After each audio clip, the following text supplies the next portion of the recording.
இப்போ இஸ்லாமியோட பெண்களோட கேடயமா பயன்படுத்தக்கூடிய ஃபர்தாவை பள்ளி கல்லூரிகளுக்கு நாங்கள் வந்து அணிஞ்சிட்டு செல்றோம்.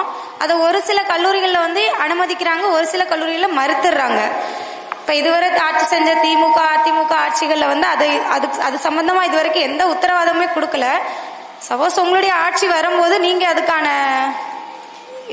செயல்பாடு எப்படி இருக்கும்? இந்த பர்தா அணிந்து செல்வதற்கு பல மாநிலங்களில் பிரச்சனை வரும்போது, இங்கேயுமே பல மாவட்டங்களில் பிரச்சனை வருகிற போது அதற்காக எதிர்த்து கடுமையாக போராடிய ஒரு கட்சி நாம் தமிழர் கட்சி. அதுக்காக பெருசா நான் பேசியிருக்கேன்.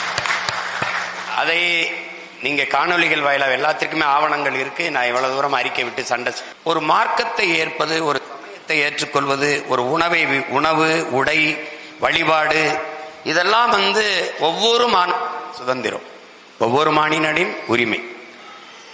இந்த மாதிரி உடை அணியணும், இந்த உடையைத்தான் அணிந்து கொண்டு வர வேண்டும் என்று சொல்லலாம். அந்த நேரத்தில் நான் கேட்டேன், எங்கள் பிள்ளைகள் பறந்து வருவது அது வெளியே கழட்டி வைக்கணும், எல்லாரும் ஒரே மாதிரின்னா பிராமண மாணவர்கள் பூணூர் அழிந்து வருவதை நீங்கள் வெளியில கழட்டி வச்சுட்டு வர சொல்லுவீர்களா என்று கேட்டேன். அப்போது நான் எழுப்பிய கேள்வி இவர்களிடத்தில் பதிலில்லாத போன ஒன்று, சீக்கியர்கள் தாடியோடும் தலைப்பாகையோடும் வருவதை, அது மத அடையாளம் தானே, அதை கலட்டி வைத்துவிட்டு வர வேண்டும் என்று சொல்வதற்கு இந்த ஆட்சியாளர்கள் யாருக்காவது துணிவு இருக்குதா என்று கேட்டேன். அதோட தான் அந்த பிரச்சனை முற்று பெற்றது. ஆட்சி என்பது முழு சுதந்திரத்தோடு நாம் வாழ்வதற்குத்தான். நீங்க அதை பத்தி கவலையே படாது.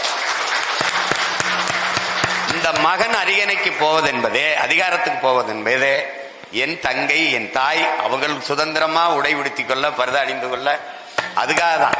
இதெல்லாம் ஒரு பிரச்சனையே இருக்கும்னு நீங்க கனவுலே நினைக்காதீங்க. சாதாரணமா அது சரி பண்ணும். நீங்க பர்தா அணிந்து போங்க, எவன் கேட்கிறான்னு போங்க, எவனும் கேட்க மாட்டான்.